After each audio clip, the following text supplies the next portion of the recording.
Korwal ledul tare ma tudarai jigendul tore nawan namlendul dolma yumla chansa lo om tare tudare ture swaha om tare tudare ture swaha om tare tudare ture swaha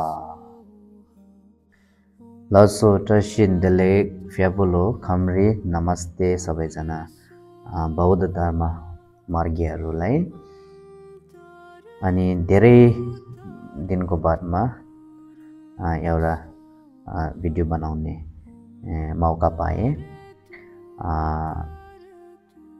आज म तपाईहरुको समक्ष यो तारा देवी मन्त्रको मन्त्र धारणीको अर्थ संक्षेपमा बुझाउने कोसिस गर्ने छ कि ओम तारे तुतारे तुरे स्वाहा भनेर चाहिँ 10 वटा अक्षरले बनेको यो धारणी हो। यो धारणी चाहिँ कुन चाहिँ देवीको धारणी हो भन्दाखेरि तारा देवीको मन्त्र हो कि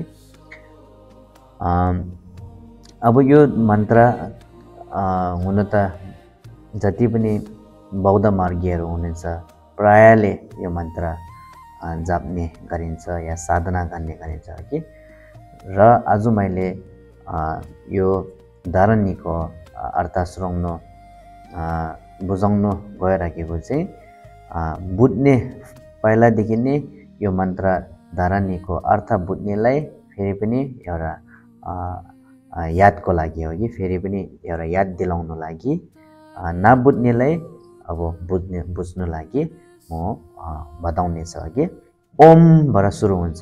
ओम भने आ ओ मा भने तीनटा अक्षरले बनेर चाहिँ ओम भनिन्छ।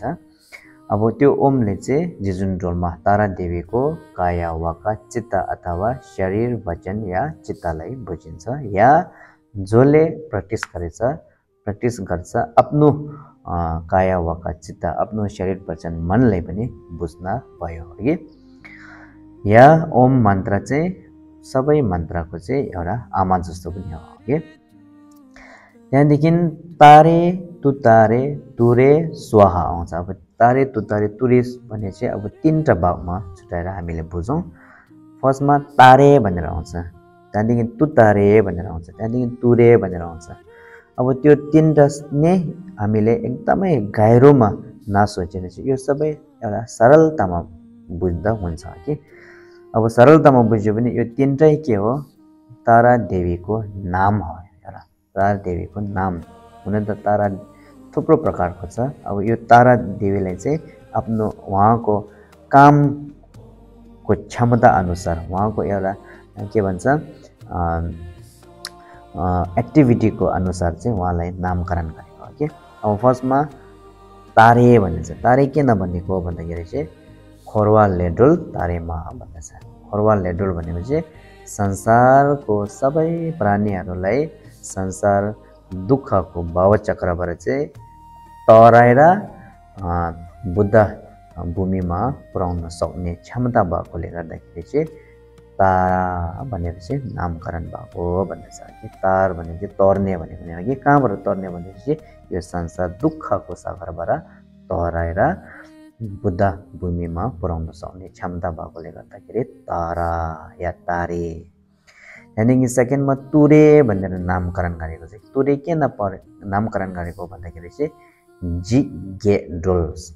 जिगे डोल भनेको चाहिँ जिक्वा गे भन्ने छ। 8वटा प्रकारको फियर 8वटा प्रकारको डरबाट चाहिँ तारा देवीले मुक्ति गराउन सक्छ। त्यसले गर्दाखेरि तुतारे भनेर चाहिँ नामकरण गरेको हो भनेको कि अब 8वटा प्रकारको फियर चाहिँ के हो भन्दाखेरि चाहिँ सेङ्गे जिक्वा लाङछिनगी जिक्वा छोमकिनगी जिक्वा मेई जिक्वा डुल्गी जिक्वा चाङडोगी जिक्वा ग्यासोई जिक्वा स्याजी जिक्वा भनेर चाहिँ 8वटा फियर छ।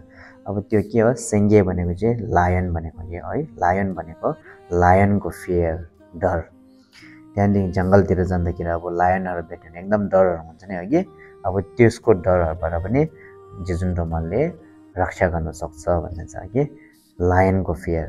लाङछेन भनेको चाहिँ हात्ती, जस्तै हात्ती जङ्गलमा हात्तीहरू भेट्यो भने हात्ती अब जस्तै पागल हात्तीहरू भेट्यो भने त झन् एकदमै डर सरी छ नि हो कि हो त्यस्तो प्रकारको हात्तीहरूको डर। त्यहाँदेखि छम्किन भनेको चाहिँ अब जस्तै अब आजकल त त्यति हुँदैन, पहिला चाहिँ बिजनेस गरेर यताउता जाँदाखेरि चाहिँ बाटोतिर चाहिँ एकदमै चोरी डकैतहरूले को डर एकदम हुन्छ कि यो छम्किन भनेको चाहिँ चोर डकैतको डरबाट मुक्ति गर्न सक्ने भनेको। मे भनेको चाहिँ आगोको डरबाट, डुल भनेको चाहिँ साँपको डरबाट, त्यहाँदेखि चाङडोक भनेको चाहिँ अब जस्तै जेलहरू कि जेलहरू जस्तै अब कैदी हुन्छ नि, कैदीहरूले अब जेलरहरूले हामीलाई कैदी गरेर राखेको छ भने चाहिँ त्यस्तो प्रकारको कैदीबाट पनि जिजुन डोमाले उम्काउन सक्छ। अब त्यो सबै एउटा कथा छ हो कि, अब त्यो बादमा तपाईँहरूलाई सुनाउने छ हो कि। त्यहाँदेखि चाङडोक भयो। ग्याचुए जिग्बा भनेको चाहिँ अब पानीको डर हो कि, अब जस्तै समन्दरको पानीहरूको डर अब कस्तो हुन्छ कि, लेयरहरूले गर्दाखेरि पल्टाउने, अब जस्तै नाउहरू पल्टाउने त्यस्तो हुन्छ नि, त्यस्तो प्रकारको डरहरू हुन्छ। त्योबाट चाहिँ त्यसको डरबाट चाहिँ उम्काउन सक्ने अघि तराउन सक्ने। त्यहाँदेखि स्याजे जिग्बा भनेको चाहिँ अब जस्तै भूत प्रेतहरू हो कि, अब त्यस्तो प्रकारको 8वटा प्रकारको फेयरबाट चाहिँ हामीलाई प्रोटेक्ट गर्न सक्ने या अथवा त्यो प्रकारको डरबाट चाहिँ तराउन सक्ने क्षमता भएकोले गर्दाखेरि चाहिँ तुतारे भने चाहिँ नामकरण गरेको भने हो कि जिज्ञा डोर। त्यहाँदेखि थर्डमा तुरे भनेर नामकरण गरेको छ। तुरे भनेको चाहिँ किन तुरे गरेको भन्दाखेरि चाहिँ नावा नामले डोल भन्दछ। नावा नामले डोल भनेको चाहिँ जति पनि संसारको प्राणीहरूमा अनेक प्रकारको रोगीहरू हुन्छ नि है कि, अब आजकल त सस्तो अब पहिला चाहिँ हामीले निरिक शिवज्ञा चप्से भनेर चाहिँ अब शास्त्रतिर चाहिँ निरिक शिवज्ञा चप्से भनेर चाहिँ 424वटा प्रकारको चाहिँ रोगीहरूको नामकरण गरेको छ। अब अहिले त अब प्रकारको रोगहरू हुँदाखेरि चाहिँ अब त्यो 424 मात्रै होइन, हजारौँ प्रकारको अब रोगीहरू छ कि, अब त्यो प्रकारको रोगीहरू हामीले लागेको छ भने चाहिँ अब पहिला आफ्नै अब कर्मकाण्डले गरेको फल छ भने चाहिँ त्यो चाहिँ अब अर्कै कुरा हो। त्यो नभएर अब के हो, एउटा छैनिकमा हामीलाई सताएको रोगहरू चाहिँ जिजुन डोमाले अब त्यो रोगहरू चाहिँ हामीलाई तराउन सक्ने, त्यो रोगबाट चाहिँ हामीले उम्काउन सक्ने क्षमता भएकोले गर्दाखेरि चाहिँ तुरे भनेको छ कि। अब एउटा अर्को तुरे चाहिँ किन तुरे नामकरण गरेको भन्दाखेरि चाहिँ जिजुन डोमालाई न्युर्मा पामो पनि भनिन्छ। न्युर्मा पामो भनेको चाहिँ के हो, न्युर्मा भनेको चाहिँ एकदमै छिटो स्विफ्ट भन्छन् है, छिटो प्रकारले अब जति पनि कामहरू छ त्यो सबै एकदमै छिटो तत्कालीन के हो भएर जान्छ अरे, हामी लाभ भएर जान्छ अरे कि तत्कालीन सक्सेस भएर जान्छ अरे। अब त्यो प्रकारको कामहरू छिटो गराउन सक्ने क्षमता भएकोले गर्दा पनि न्युर्मा पामो भनेर चाहिँ जिजुन डोमालाई तुरे भनेर नामकरण गरेको हो। तुरे भनेको चाहिँ खासमा छिटो भनेको हो कि। अब जस्तै जिजुन डोमा चाहिँ त्रिकालको बुद्ध सबैको एक्टिभिटी चाहिँ एउटामा समेटेको चाहिँ जिजुन डोमा भनिन्छ नि। त्यसले गर्दाखेरि जतिवटा काम छ हाम्रो सांसारिक र धार्मिक कामहरू छ त्यो कामहरू छिटो हुनु लागि चाहिँ तारा देवीलाई प्रार्थना गर्नुपर्छ भनेर चाहिँ अब हामीले बौद्ध मार्गीहरूले प्राय जतिले तारा देवीको साधना गर्ने पनि हामीले चारै दिशामा हामीले पाइन्छ कि। अब त्यो हो।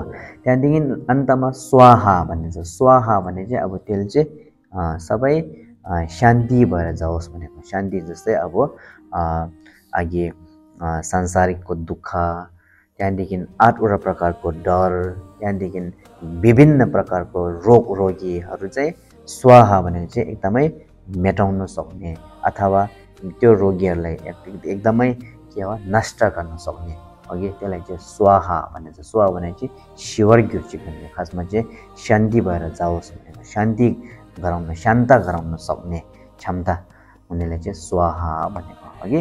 अब खास ओम तारे तुतारे तुरे स्वाहा भने तारा देवी मन्त्रको अर्थ चाहिँ यो रहेछ नि त अघि। अन्त सबैजनाले अब यो प्रकारको क्षमता भएको चाहिँ को हो भन्दाखेरि चाहिँ तारा देवी अथवा डोल्मा युम तपाईँले चाहिँ म नमन गर्दैछु, साधना गर्दैछु, प्रार्थना गर्दैछु। तपाईँले चाहिँ हामीलाई दुःखको यो संसारको दुःखबाट तराइदिनुहोस् अथवा अरू के हो आठवटा प्रकारको डरबाट हामीलाई तराइदिनुहोस् अथवा के हो विभिन्न प्रकारको डरबाट तराइदिनुहोस् अथवा काम रोकेको कामहरू पनि एकदमै के भन्छ तत्कालीन यसलाई सक्सेस गराइदिनुहोस् भन्ने खालको एउटा हामीले रिक्वेस्ट गरेर चाहिँ यो मन्त्र जाप गरिँदो रहेछ हगि। अनि सबैजनाले यो मन्त्र धारणीको अर्थ चाहिँ यादमा राखेर तपाईँले मन्त्र जाप्नु होला हगि, अन्त लाभदायक हुनेछ। ल सो आजको लागि यति नै। फेरि पनि अर्को धर्मको बारेमा भिडियो लिएर आउनेछु, त्यसमा हामी भेटघाट गरौँ होला। ल सो सबैजनालाई